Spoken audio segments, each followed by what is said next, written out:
Bonjour, Adrien Sauzade, donc je suis fondateur de Sésame.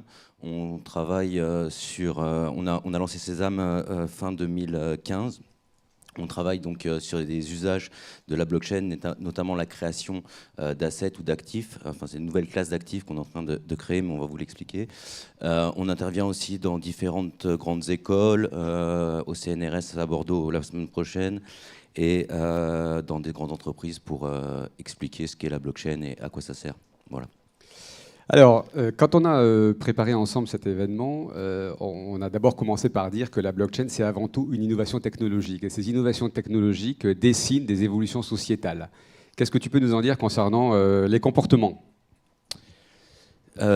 Concernant les comportements, donc on voit que on a des choses qui ont évolué avec les technologies.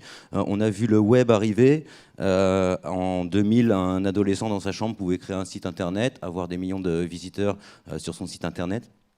Par la suite, avec le smartphone et le mobile, on a vu des adolescents capables de créer des applications qui sont téléchargées des millions de fois.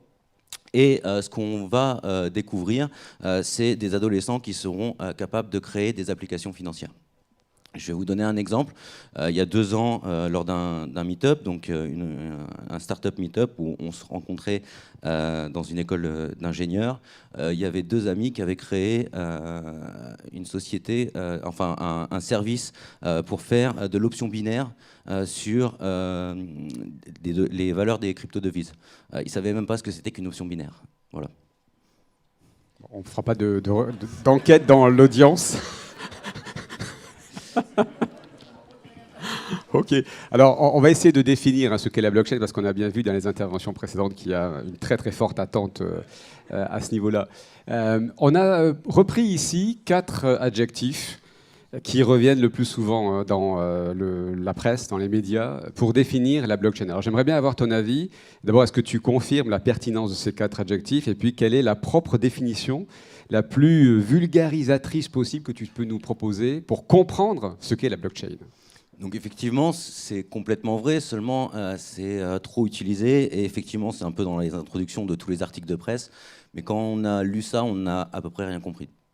En fait, le vrai avantage de la blockchain, d'abord, avant tout, c'est un protocole qui permet d'échanger des choses au travers le réseau.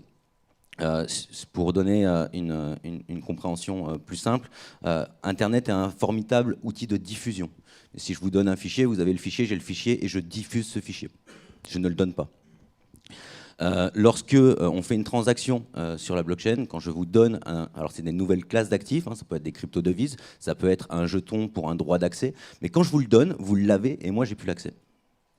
Donc voilà, donc c'est à peu près c'est cette fonctionnalité qui va permettre de créer toute une nouvelle couche d'économie au travers Internet.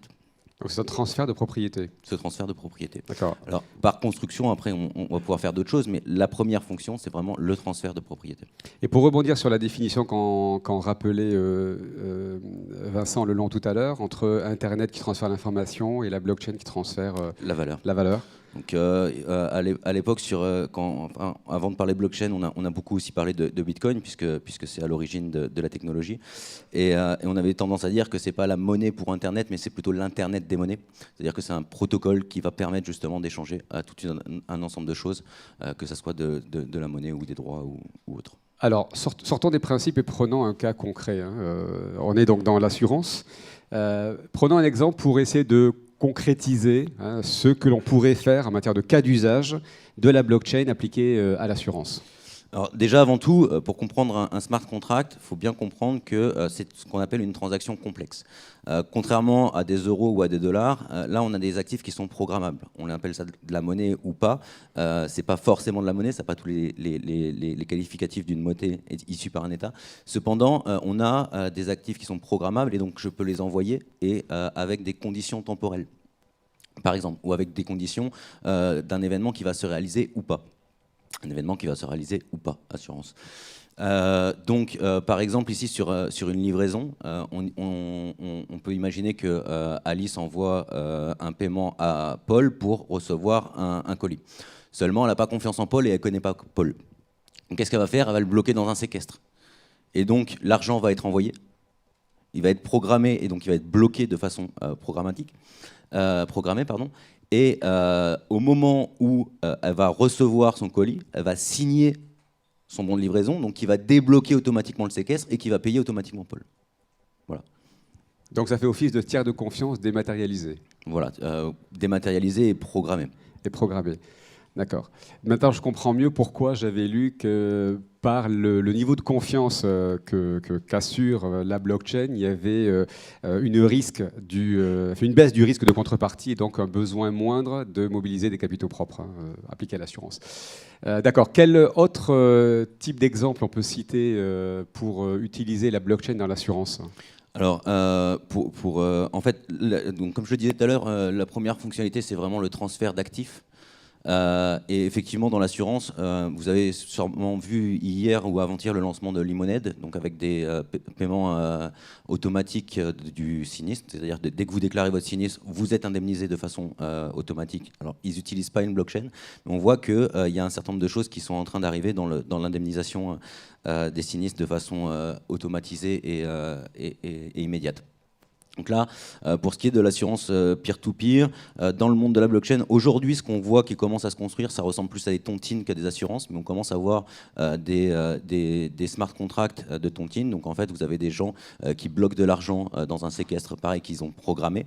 Et ça va être soit par système de vote, soit on parle aussi souvent d'assurance indicielle, puisqu'on va avoir des paramètres, soit des capteurs, soit des informations sur des flux de confiance qui vont déclencher automatiquement des paiements.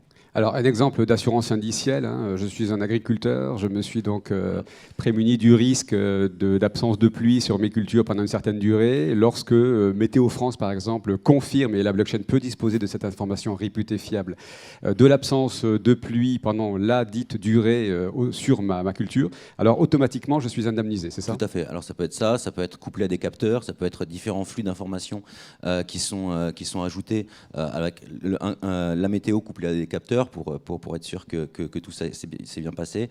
Effectivement, ça c'est un exemple d'assurance indicielle qui peut exister et qui plus est qui peut exister dans des pays non bancarisés pour la simple et bonne raison qu'on commence à voir beaucoup de gens qui commencent à utiliser, qui ont des smartphones mais qui n'ont pas accès à des comptes en banque et qui avec ce genre d'outils peuvent commencer à avoir des nouveaux services qui émergent.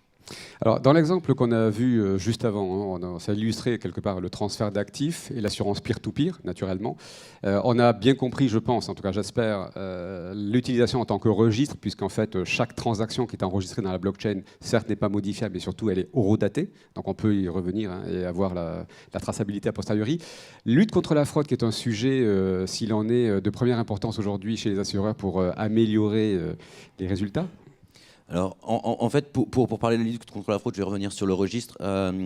En fait, donc déjà, pourquoi on peut utiliser ça en tant que registre ? C'est parce que effectivement, toute transaction, lorsqu'elle est faite, elle est datée et elle est loguée, et on peut rajouter un peu d'informations plus que la simple information de la transaction. Donc là-dessus, on va pouvoir imaginer tout un ensemble de choses et on va pouvoir loguer, parce que le système par construction est fait pour loguer toutes les actions qui sont faites. Donc à partir du moment où on va loguer toutes les actions, effectivement, on va pouvoir avoir un historique complet, fiable d'un certain nombre d'événements pour avoir fait un utilisateur.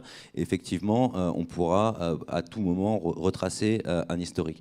Alors après, on pourra tracer l'historique. Alors on va avoir des niveaux de granularité sur la transparence qu'on va pouvoir donner à chacune des blockchains, et qu'on parle de blockchain publique ou de blockchain privée. C'est-à-dire qu'on va pouvoir dire soit tout ce que je fais, tout ce est visible et transparent pour les utilisateurs, soit tout ce que je fais est visible et transparent pour certains utilisateurs, soit tout ce que je fais est invisible et complètement opaque et personne n'y verra rien.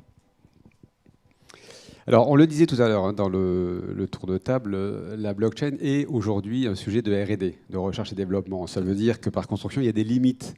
Qu'est-ce qu'on peut en dire de ces limites qui font que on n'est pas encore dans un stade industriel ? Effectivement, comme limite, déjà on a des limites culturelles parce que là on a accès à une vraie innovation de rupture. C'est-à-dire qu'on va même des fois manquer de vocabulaire pour expliquer un certain nombre de choses. On va essayer de trouver des images par rapport à des choses qui existent, mais en fait c'est quelque chose qui n'existait pas avant. Et c'est pour ça que c'est une innovation et c'est pour ça que c'est compliqué et encore complexe à expliquer. Donc effectivement, il y a beaucoup de techniques. On commence par expliquer la technique, mais c'est un peu comme, on parlait d'Internet tout à l'heure, c'est un peu comme sur Internet au départ où on parlait de TCP/IP, et puis on voyait pas à quoi ça allait servir. Quand on était en 56K et qu'on expliquait qu'on allait passer de la vidéo dessus et dans des câbles qui étaient à l'origine faits pour du téléphone, personne n'y croyait. Et effectivement, tout ça, c'est des choses qui sont en train d'arriver. Au niveau de la sécurité, on est en train de déporter, dans beaucoup de cas, et surtout sur les blockchains publiques, une sécurité chez l'utilisateur. C'est-à-dire que c'est l'utilisateur qui va gérer sa sécurité. Il va avoir lui-même la possession d'un certain nombre que ce soit des fonds, que ce soit des clés, en fait. Et donc, c'est lui qui va devoir les gérer. Alors, on a de plus en plus d'outils qui sortent pour gérer ça de façon de plus en plus sécurisée. On a d'excellentes startups en France au niveau de la gestion de la sécurité. Je pense notamment à Ledger, qui est fait par des anciens de la carte à puce, donc qui connaissent très très bien ce qui est sécurisé et la sécurité au niveau de tout ce qui est cryptologie. Et enfin, réglementaire. Alors là, la réglementation, effectivement, ça va prendre du temps parce qu'effectivement, il va falloir comprendre avant de pouvoir réguler. Je me souviens, en 2014, on avait une consultation avec le président du Sénat. Alors à l'époque, on parlait pas encore beaucoup de blockchain, mais on parlait beaucoup de Bitcoin. Et il nous disait, bon, c'est bien, on veut comprendre, mais aujourd'hui, ce sur quoi vous travaillez, c'est pas légal, mais c'est pas non plus illégal. On est dans le domaine de l'allégal. Voilà. Comprenne qui peut. Très bien. Alors, je le disais en introduction, hein, la blockchain est un exemple parmi d'autres d'innovation technologique. Mais selon toi, qu'est-ce qui fait qu'on en parle autant ? Et quel devenir tu lui prédis ? Est-ce que, en tant qu'acteur de l'assurance, tu conseillerais de s'y intéresser tout de suite ou d'être un peu attentiste, même si Franck Pivert disait que, en l'occurrence, l'attentisme n'est pas bon conseiller ? Je pense aussi que l'attentisme n'est pas bon conseiller. Ce qu'on va voir, c'est qu'en fait, on va avoir des innovations qui vont se faire plutôt en périphérie. C'est-à-dire que c'est pas sur les cœurs de métier et on va pas avoir une société d'assurance qui va naître dans la blockchain comme ça. Mais on va voir petit à petit, sur la périphérie des activités de l'assurance, des nouveaux services qui vont arriver et qui ne seront pas forcément portés par des assureurs d'origine, dont c'était le métier à l'origine. On va avoir comment dire, des nouveautés qui vont arriver, et je pense que les assureurs ont plutôt intérêt déjà à observer, à comprendre, et nous chez Sésame on offre un outil aussi pour les entreprises, c'est-à-dire qu'on va vous permettre de créer des actifs. Alors ça peut être des jetons, ça peut être des points de fidélité. Ça peut être des systèmes de droit d'accès, et tous ces jetons sont traçables. Ça peut être aussi des bons d'intervention. Je vous donne un bon d'intervention. Quand la personne intervient, je lui rends le bon d'intervention, et quand il va vouloir se faire payer, il va donner le bon d'intervention à l'assureur qui va le payer. Donc en fait, on va comme ça avoir des choses qu'on va pouvoir donner comme si on les donnait de la main à la main, mais c'est pas vraiment tout ça de façon